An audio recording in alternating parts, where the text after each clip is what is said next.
Sur l'alpage ici, on trouve un sol plutôt calcaire avec quelques zones qui peuvent être un petit peu plus acides. Sur la Haute-Savoie, on a aussi quelques zones qui peuvent être un peu plus granitiques, donc qui auront des sols un petit peu plus acides, qui seront un petit peu différents de ce qu'on peut retrouver comme végétation ici.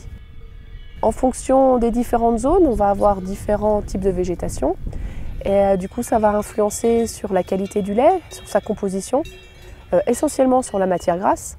Et du coup, ça va demander des modifications au niveau de la fabrication pour obtenir des fromages qui sont dans l'objectif de l'abondance. Quand on va avoir une végétation qui va être riche en cellulose, donc une végétation pas comme on peut retrouver ici, rase, mais plutôt haute, qu'on a laissé mûrir, on va obtenir plus de cellulose et derrière, on va avoir des laits qui seront plus gras. Donc généralement, en fin d'alpage, quand on arrive sur des végétations avancées, il va falloir plus égoutter le fromage. Donc l'abondance, ce qu'on recherche dans l'abondance, c'est un goût fruité et avec un arrière-goût de noisettes. Oui, la différence, c'est que nous, on fait avec que notre lait de nos vaches. Alors qu'en plaine ou dans les coopératives, c'est plusieurs producteurs qui apportent leur lait, donc qui est mélangé et fabriqué. L'hiver, oui, il y a une petite différence aussi parce qu'elle mange du sec, du foin sec. Donc le goût est moins prononcé.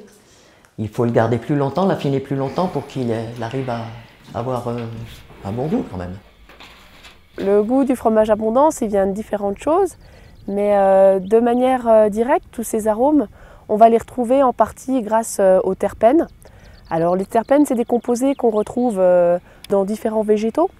Donc on peut les retrouver dans certaines graminées, dans certaines fleurs. Et ça, c'est un petit peu la carte d'identité d'un pâturage.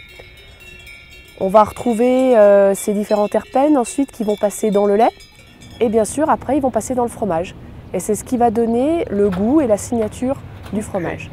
En fonction du type de végétation qu'on va retrouver, le lait va changer. On va pouvoir avoir des laits plus ou moins riches en azote ou plus ou moins riches en matière grasse. Et du coup, on va devoir faire des modifications en fabrication pour pouvoir obtenir un fromage qui soit régulier. Donc on va être amené, à certaines périodes de l'année, à égoutter un petit peu plus le grain, donc à chauffer un peu plus ou à brasser un peu plus.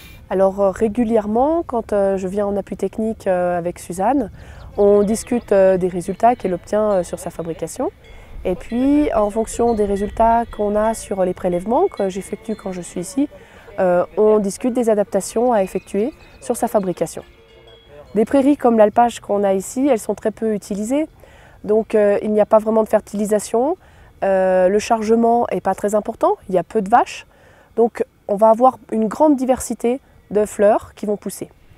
Lorsqu'on va monter encore plus haut, à autour de 1900 mètres d'altitude, il va y avoir encore plus de diversité au niveau des fleurs et on aura un lait qui va encore changer.